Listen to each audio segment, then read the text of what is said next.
3 verbs, 1 pattern, and 0 misunderstanding. Sounds impossible? Let's break it.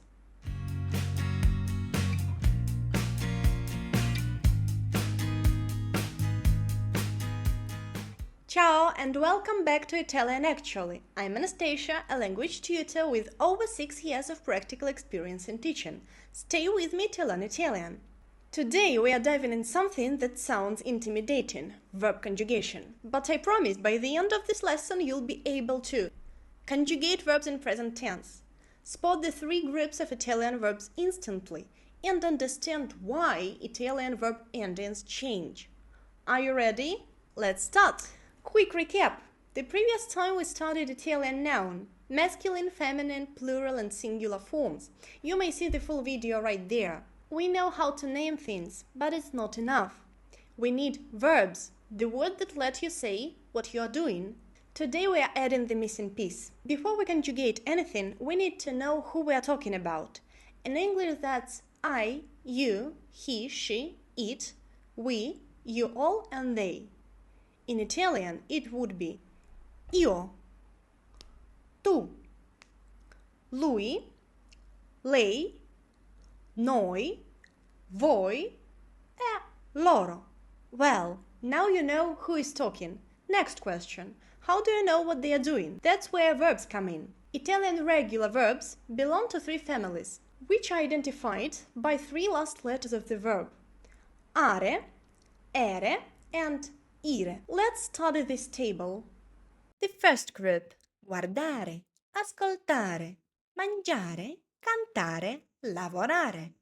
The second group: leggere, vedere, correre, prendere, chiedere. The third group: aprire, partire, sentire, seguire, servire. Here is how conjugation actually works, step by step. Let's take the verb of the first group. Parlare, to speak. First, what we need to do is to chop off the ending are and leave the stem parl. Now we need to attach a new ending depending on who is speaking. Io parlo. Tu parli. Lui parla. Lei parla. Noi parliamo. Voi parlate. Loro parlano. As you can see, the ending depends on pronoun we use. This is the recipe for the first group. Basically, when you know how to conjugate one verb from the first group, you know how to conjugate all others. Let's try to practice with another verb. Guardare, to watch. First, you need to chop off the ending. Then we attach a new ending. Io guardo. Tu guardi. Lui guarda. Lei guarda. Noi guardiamo. Voi guardate. Loro guardano. Good job! Let's have another try. The verb ascoltare. Chop off the ending. Io ascolto. Tu ascolti. Lui ascolta. Lei ascolta. Noi ascoltiamo. Voi ascoltate. Loro ascoltano. If you want, you may have some more practice with the words from the list. Feel free to pause and conjugate the verbs using the pattern.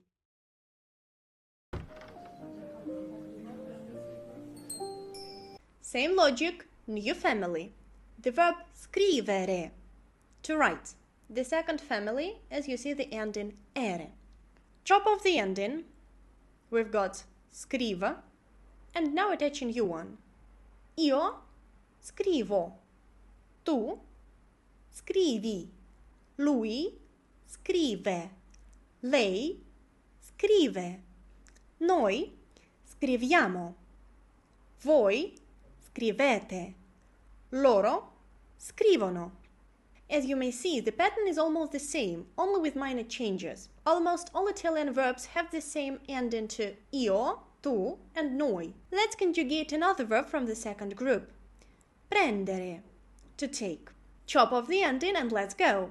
Io prendo, tu prendi, lui prende, lei prende, noi prendiamo, voi prendete, loro prendono.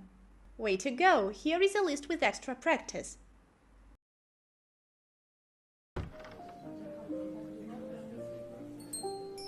And finally, the verb from third group, dormire, to sleep. Chop off the ending and attach a new one. Io dormo, tu dormi, lui dorme, lei dorme, noi dormiamo, voi dormite, loro dormono.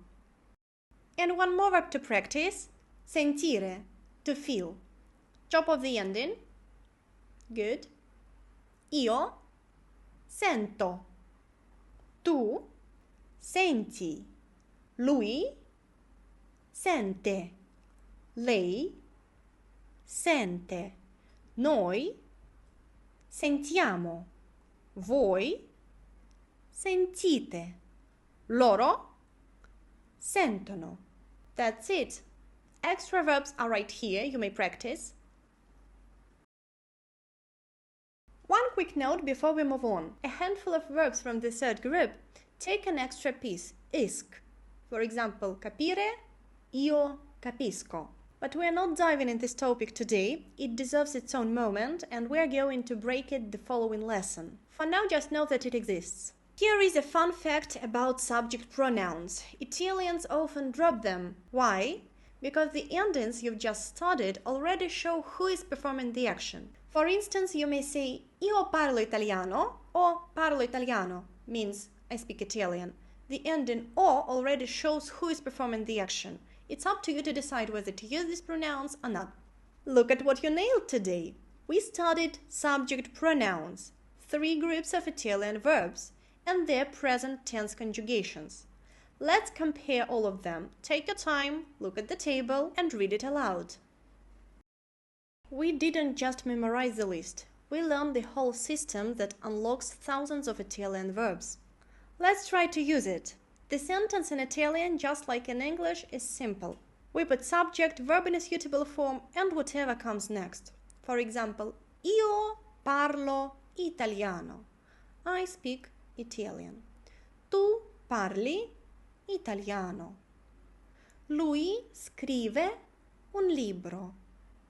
Noi scriviamo un libro. Here is a slide with extra practice. If this clicked for you, hit like, subscribe and leave comments. It would help this channel to reach beginners just like you. Speaking of the next lesson, we are going to cover 2 most important verbs of Italian language, avere and essere. They're irregular, but honestly, way easier than you might think. Ci vediamo nel prossimo video. Arrivederci!